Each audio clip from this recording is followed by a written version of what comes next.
Good morning, St. Francis, and good morning, people of God. It is Wednesday, the 19th day of April, 2023, Wednesday of the second week of Easter, the 11th day of Easter.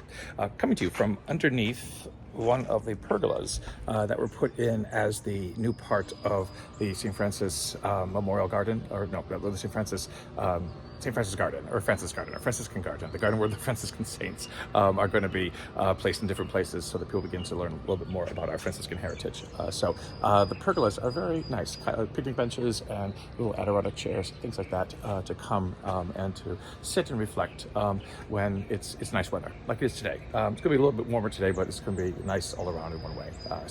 On this Wednesday, and it's community mass, and that's happening right inside of our church. The main doors are right there behind me. Wednesday of the second week of Easter, the Acts of the Apostles again continues, as it will for the entire Easter season. I say that again and again. But this one, the apostles have been thrown into prison by the Sadducees. So it's interesting to note that we're in the Gospels, Jesus has a lot of problems with the Pharisee class of scholars and legal people and things like that. It is the Sadducees who have real problems with the apostles in the Acts of the Apostles. Difference between the two, yes, there's a difference between the two peoples. Whereas the Pharisees were people who were trying to live as best they could. In many ways, it was erroneous. The laws that God had commanded Israel to live, and then sometimes again the Pharisees did them in ways that were too much focused upon so many details as to make the laws almost unlivable. The Sadducees were not as involved in that sort of aspect of Judaism as it was basically in trying to get along with Roman occupation.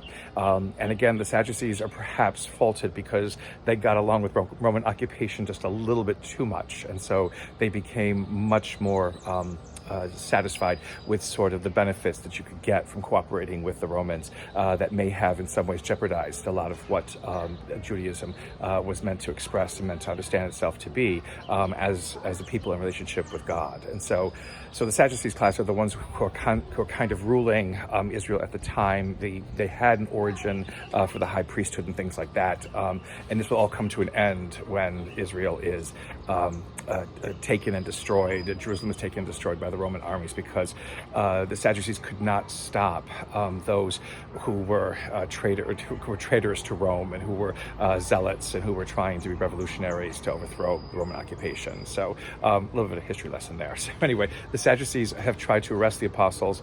Angel comes, opens up the prison. The apostles leave, and when they go back, and the apostles are told to go to the temple and to preach about the good news and things like that. And so what happens then is the Sadducees go to get them to come back to kind of question them some more. The prison is empty because they're not there, and they're told they're preaching in the temple area, and it's just kind of it astounds all the Pharisees, all the Sadducees, and they bring them back. It basically says to be questioned again, but they do it sort of gently and not by force because they're afraid, it says, of the people stoning them because the people are listening to the message, and the message is making sense to them more than the haranguing at times the Pharisees will do, or the kind of indifference that the Sadducees are showing to our life with God. And so again, the story continues again of how this message in its beginnings was striking the hearts of many people and allowing the people to see themselves in a different way, and they wanted to hear that, they wanted to understand it, they wanted to listen to it.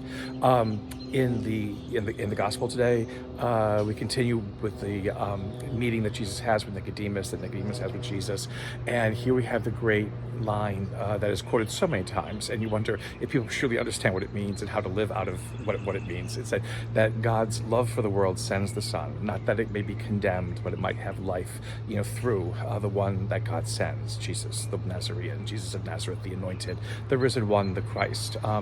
And again, that's really what it is about. God does not come to condemn us, never ever comes to condemn us. We condemn ourselves enough, and we constantly do that because we are not listening to what it is, that Jesus has come to say and come to bring.